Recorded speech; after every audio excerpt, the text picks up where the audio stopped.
Ողջույն։ Այսօր ուզում եի անդրադառնալ ահռելի գնաճին, որին բախվում է ամեն քաղաքացի, ամեն օր։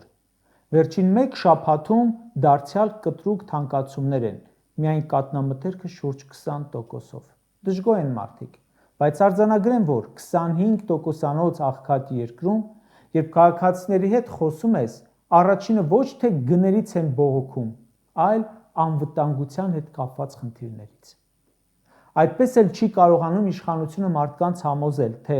խաղաղություն է լինելու մեր սահմաններին, ու այս խառը աշխարհում ավելի շատ ենք համոզում, որ այդ խաղաղության մասին խոսքերը պարզապես դատարկ են։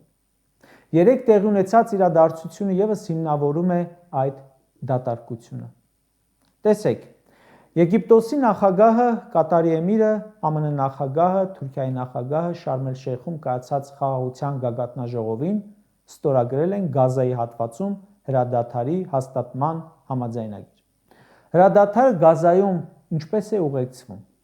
Գերիների փոխանակմամբ։ Իրենք հրադադարը հաստատել են 3 գերիներին փոխանակում են։ Հայաստանն արդեն ասում է խաղաղություն է։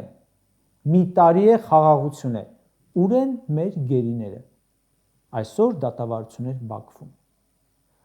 Խաղաղություն է առանց գերիների վերադարձի։ Դա հենց պատճառներից մեկն է, որ չեն հավատում մարդիկ այդ խաղաղություն կոչվածին։ 2 ամիս է ինչ Վաշինգտոնում ստորագրեցին ինչ որ բան ու ասացին, թե արդեն խաղաղություն է։ Անցած 2 ամսում ԱՄՆ նախագահը 6 անգամ շփոթել է Հայաստանի անունը, Նիկոլի անունը։ Նրան ընդհանրապես այն օր ասում էր մեր տղան, երեկ էլ սա գնացել հիշեցնում էր իր մասին, թե բարև ձեզ, ես Հայաստանի վարչապետն եմ ու ասում էր շնորհակալություն։ Ես չեմ դուք եք, հույսներդ կդնեիք այդ մարդկանց վրա։ Այս կարգի խաղաղության մասին դուք լսած կաք երբևէ։ Իսկապես մտածում եք, թե հարց են լուծելու մեզ համար իրենք։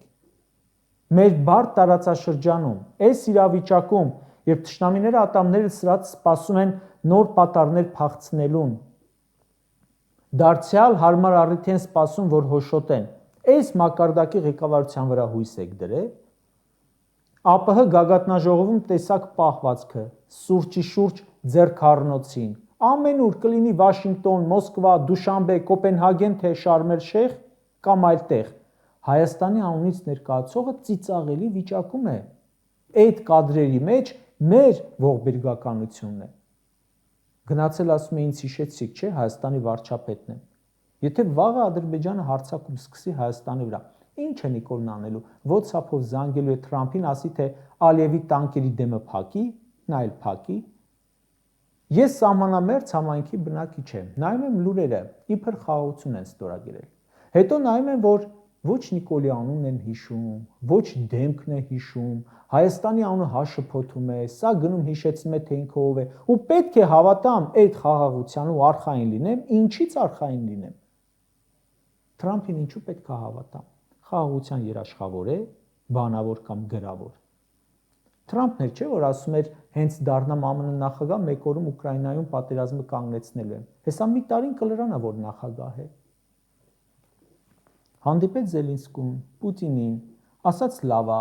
վերջում ասաց չէ, լավ չի, ոչինչ չի ստացվում, հիասթափված են Պուտինից, Ուկրաինային էլ զենք կտամ, թող գնան կռվեն, զոհվեն։ ԱՄՆ շահագրգռվածությունը հələ ուկրաինական ճակատում շատ լավ գիտենք, ու դրանով հանդերձ ոչինչ չեն կարողանում անել։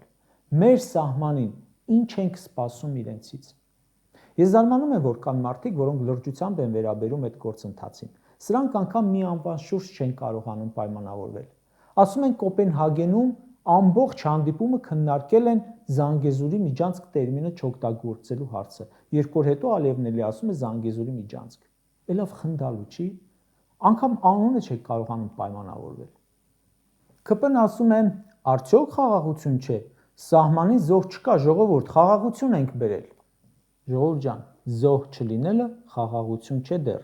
դա ընդամենը զինադադար է, ինչպես որ բնութագրում է Ռոբերտ Քոչարյանը։ Մոտավորապես նույն զինադադարից է, ինչպիսին Գազայում է, նրանց մոտ էլ չէ, հարցը չի կարգավորվել։ Նիկոլը ընդամենը թուղթ է ձեռք բերել, որ համոզի ձեզ վերընտրել իրեն։ Այս պահին Ալիևին պատերազմ պետք չէ, որովհետև ստանում է ինչ ուզում է, մեկ անգամ չէ, որ ասել ենք։ Պատերազմի իմաստը որն է դառնում։ Ասաց մի զինվեք, քչացնում են զինվելը, ասաց Մինսկի խումբը լուծարեք, դեկտեմբերին լուծարվում է, ասաց սահմանադրությունը փոխեք, փոխում են։ Էլ հարձակվելու իմաստը որն է։ Հələ պատկերացրեք մի պահ, օրինակի համար, որ Պուտինը Զելենսկուն ասեր, մոռացիր ՆԱՏՕ-ի մասին, նա ասեր, հարց չկա։ Պուտինն ասեր, չզինվեք, Զելենսկին ասեր, հարց չկա։ Պուտինն ասեր, սահմանադրություն փոխի ու դրա մեջ ամրագրի, որ այսինչ տարածքները քոնը չեն, Զելենսկին ասեր, հարց չկա։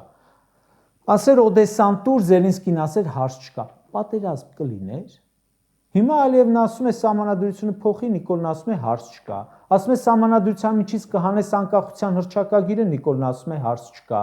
Ասում են ցեղասպանության թեման էլ դրսերում չարծարծես, ասում է հարց չկա։ Ասում են Մինսկի խումբը լուծարի, ասում է արդեն լուծարել եմ։ Ասում են Ղարաբաղը տուր, հələ չեն ուզել տալիս ես։ Էլ պատերազմ ինչի համար անի։